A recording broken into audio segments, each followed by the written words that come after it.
Welcome to Yellow Skunk Farms, everyone. Quick disclaimer, this is a 21-year-old and up channel, so if you're not 21 years or older, please leave the channel now. Thank you.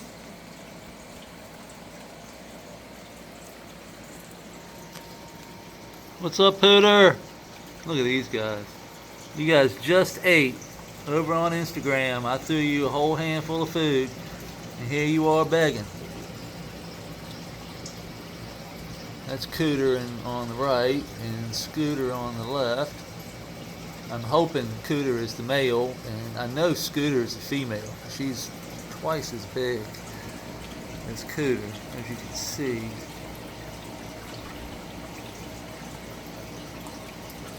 But Cooter isn't quite big enough for us to be able to tell really if he's got kind of a concaved underbelly and kind of a longer, thinner tail. Scooter down there has got that big old fat tail, and she's big and wide, made for the eggs. Pooter, we don't know what Pooter is. Pooter's just Pooter. Our goldfish we rescued from the bait and tackle shop. Our Monstera is a monster. Every day it just gets bigger and bigger. Looks like we got another one coming.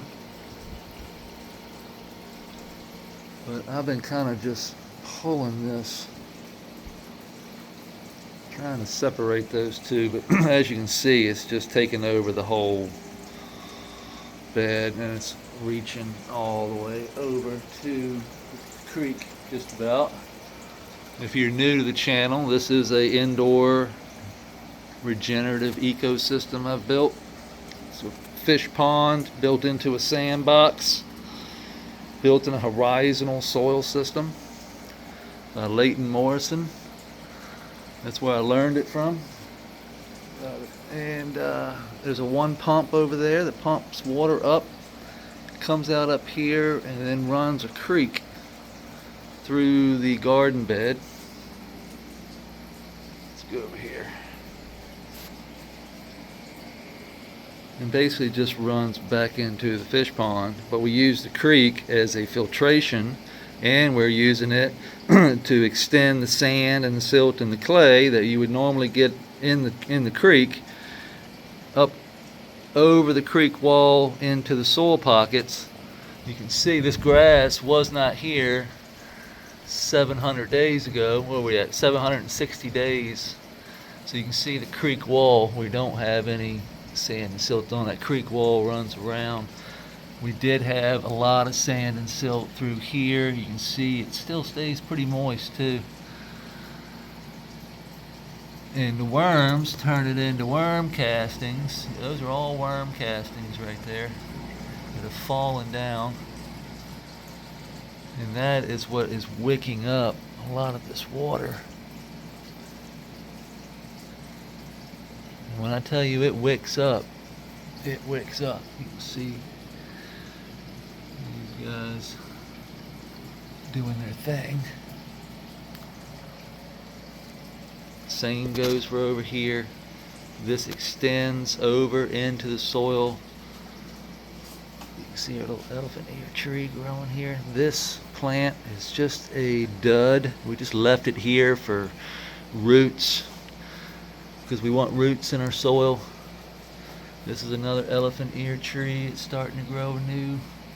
When we change the light cycle back to 18, or we'll probably do 17 or maybe 16. When we get the new garden in, we're probably going to just do 16, what is that, 8, 16, 8. So 16 hours on, 8 hours off. Cannabis is fine in that. We usually just do 18 hours just because more light gets bigger and better results. But when we bring the food in here, it's going to be about dialing in everything. So outdoors, these plants rarely get or never get 18 hours of light. So we're just going to kind of mimic nature a little bit closer in the time frame. I have done that before, and it did not seem to matter at all. As long as the spectrum is good, the intensity is good, the PPFD and the DLI, all that stuff is dialed in, it doesn't seem to matter. You can see old Droopy here has been droopy for a while, and that's because that was too much water being wicked up into the soil pocket. It got too wet in that soil pocket. The worms have just turned everything into worm castings, turned it into mud, and it went anaerobic on us. Couldn't breathe. It was choking off this plant here in this corner section.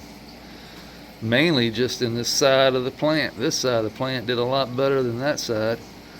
But the seeds, I mean, look at the seeds.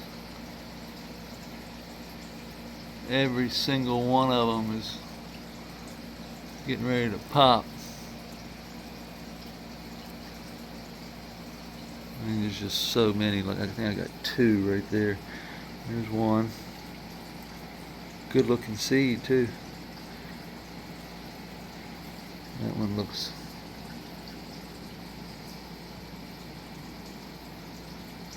just in the coat. That one looks a little off. Not all the seeds are good. Some of them are, some of them aren't.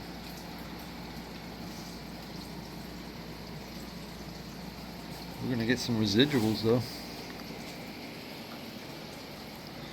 You can see I see a lot of shrimp today. All those little red dots you see moving around are shrimp. There's baby shrimp down there. See how small they are?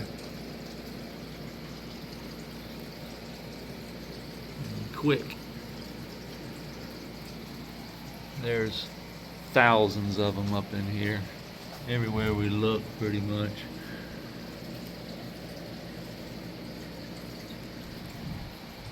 Must be shrimp galore. You can see them everywhere.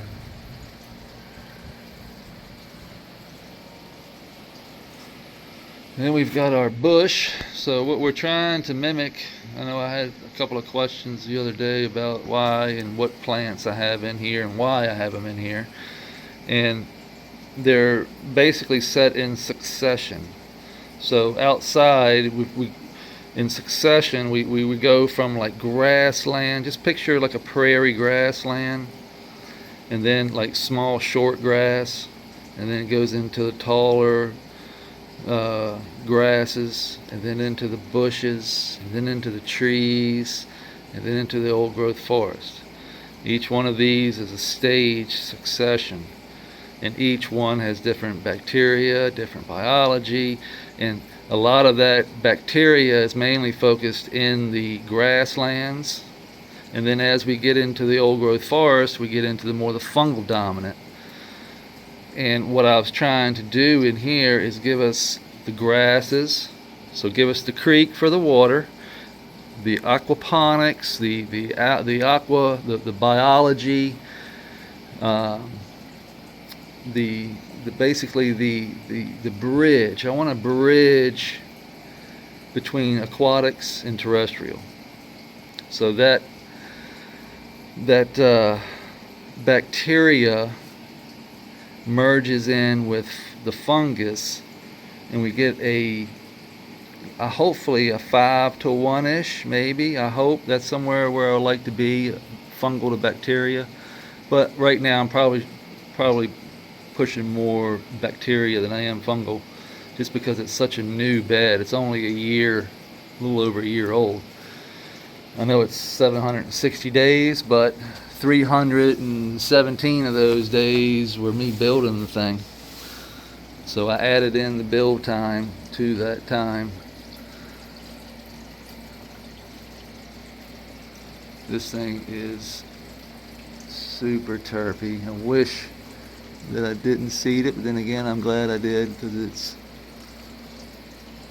definitely something I'm looking for. It's very funky, ice cream cake now, really buttery, just got a lot of funk to it though. Bubble gum, cotton candy.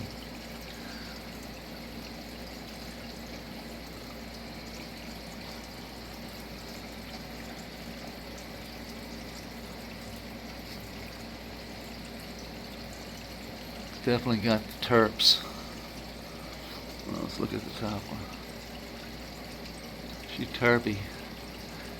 And I'm excited about the seeds. This one over here has got the bubble gum, hard bubble gum, not as much gas. We got that bubble gum. Cotton candy, tight, full of seed.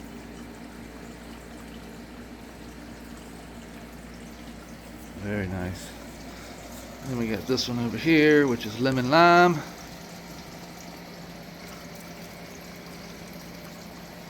Another super terpy, very lemon limey, a little gassy, but a lot of. Oh, we're getting strong now. Yeah, she's definitely changing every day.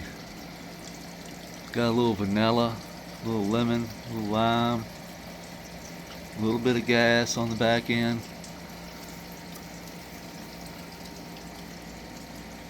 So this male, one of the males that seeded this, also seeded this. So we're going to mix lemon lime with cotton candy. And that's what we're doing. And that's what happened already. So we're just waiting on this to finish. And we're going to collect the seeds and then give away the seeds and let people see what we get. Of course, I'll be running some, but we're also going to give some away.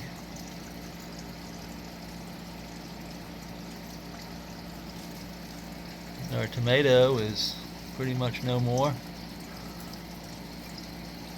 No fungus gnats from putting that in here. I put a kiwi in here, no fungus gnats. Put another kiwi over there. That's an earwig.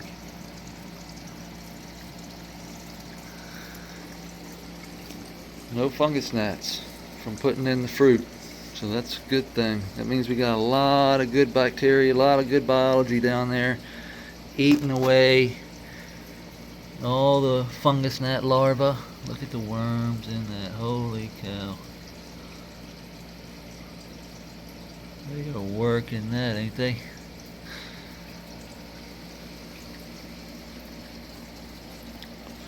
Those are just nitrate pads that I stick down into the. Here, we can take this one. This one was pretty much cleaned. We stuck it down in there yesterday, so what I'll do is just knock off some of those worm castings. It's pretty clean. And then we just come over here, fill her back up with some fish poo and some algae.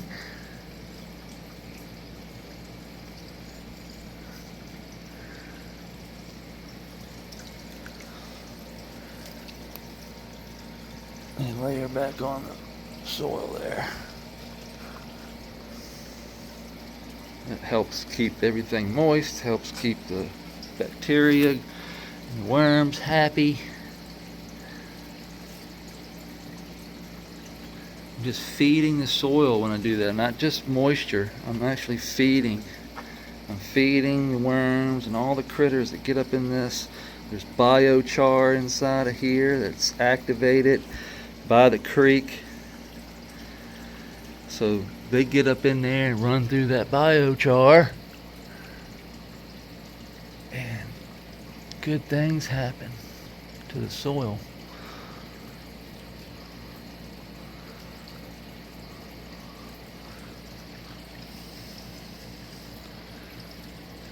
Things get fed, and that's what we want. I'm feeding them all this fish poo, that algae gets trapped in there.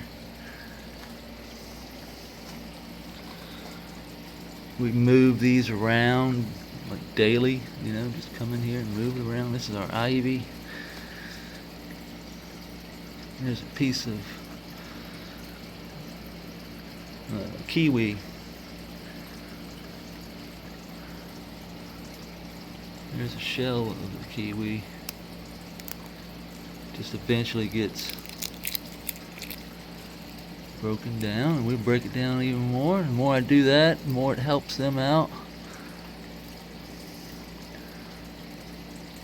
But I wanted to see if we got fruit flies or gnats or anything like that when I threw stuff like this in there, kiwi and tomato, and we haven't seen the first gnat or fly.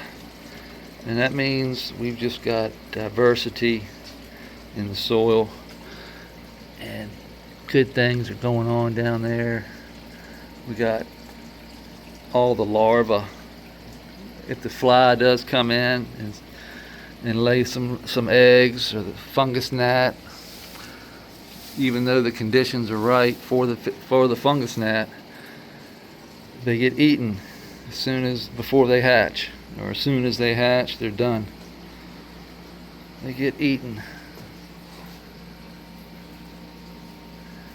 Here's one we put in there. Yeah, look at the worms running through it.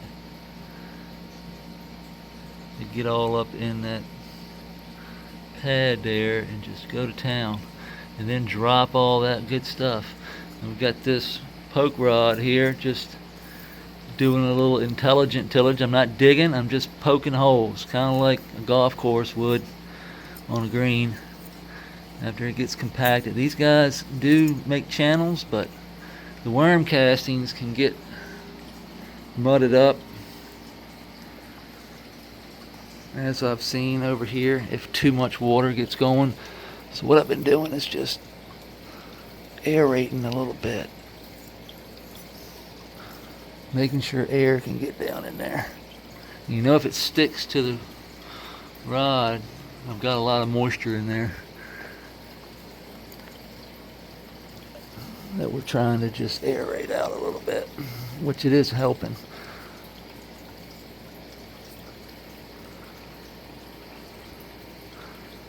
Dog fennel's coming on back. Don't take that long. You can't kill that stuff, I'll tell you that. That shit is something else. Just like this Persillum. I believe that's water Persillum, Persilla, some shit like that. I forget the full name of it. It's like it does really well in water and out of water, actually. It's like right on the edge. It loves being in and out. But look how it's just taken over. Coming over through the center there.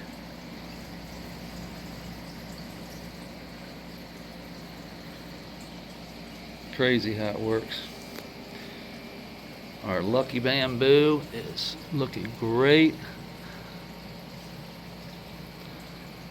This is where it started. It didn't have this, so it shot out. This is new. This is where we first stuck in there. It grew from here, grew all of this, and it grew this. Each one of them has grown. I got 3 of those in there. The first things I put in the creek, and that's one of the few things that I actually purchased from the store to put in here. Everything else, besides that pink jasmine back there that my wife got me, everything else came from around the property here. Either hitchhiked in with the sand, silt, and clay like the grass did, or came in with the IMO 4.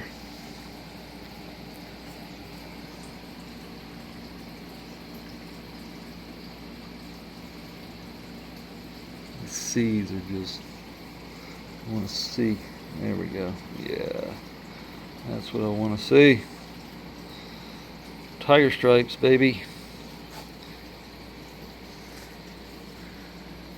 Drop them down in there and hope for the best. As soon as these come out, we just plant new ones right in here. We'll change the light cycle. Now I've got some babies inside. We'll just bring them out here and cut the bottom of the pot off and stick the pot right in we use cow pots, so just stick a cow pot right in there.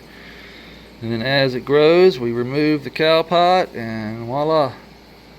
Off to the races. No transplant shock, no digging down in the soil. Basically we just move some mulch and cut the bottom of the cow pot off and place the cow pot right there and let them go. And they do take off when they hit that worm casting and that moist creek water. It's on like Donkey Kong. Alright, like I said, we are going to finish up this creek wall, not creek wall, this foundation wall. We've got concrete over here. We're going to do a video on yellow skunk pond gardens today. I didn't put this on there just because it's just me putting concrete down. So I'm going to start a new video right when I get finished with doing this. And then the next steps. So we'll finish this. We'll start the day, I think it's day 5 or day 6 of construction over there, with me finishing off this concrete. And then the next step is basically cutting out the pond liner. Cut out the pond liner, lay it over, get it the way we want, and then place some more rocks where we want them. But we have to go to Luck Stone also and get more. So we're going to start the river rock back there, right around in here, and start river rock on up. Connect here, and then start river rock on the back side and go up with the river rock all the way up to around there. And then come down with it. And then fade it in to where we'll just raise this on up. Bring in the granite rock to come in to fade into that river rock right in their area, and then all this will be granite from all the way around back around to there. We'll start the pond. So we're not gonna raise the creek wall all the way up, because we still have to bring in pea gravel, sand, silt, and clay, and all the rocks that we need to build the creek, to build the pond. So this is just the first steps. We've still got a long ways to go. We're about 2%, 3% maybe. This is just the beginning. I hope my back can hold up. We see we got plenty of room to walk. I can do 2 feet right on through. You can get right on through here. We knock down this.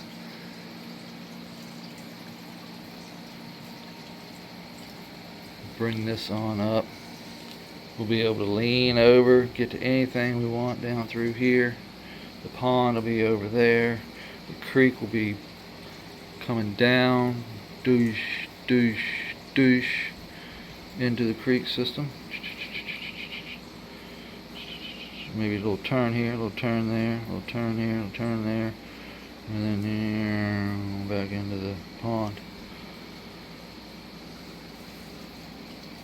Then food, soil all around that. The creek will basically water everything just like it does over here. Same system, just a little bit smaller. And that's it. So I appreciate everybody hanging out. And I appreciate if you came over and gave us a subscription over on our Yellow Skunk Pond Garden channel. We're trying to make that kid friendly.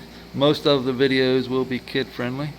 I don't edit anything, so if I do say something in the video that I think might not be suitable, I'll just put on there not for kids. But most of them will be for kids. Sometimes I slip up, but I won't be putting any cannabis on that new site. I just try and keep my mouth clean, sometimes I forget. So with that being said, I appreciate everybody hanging out, and we'll see you tomorrow. Peace.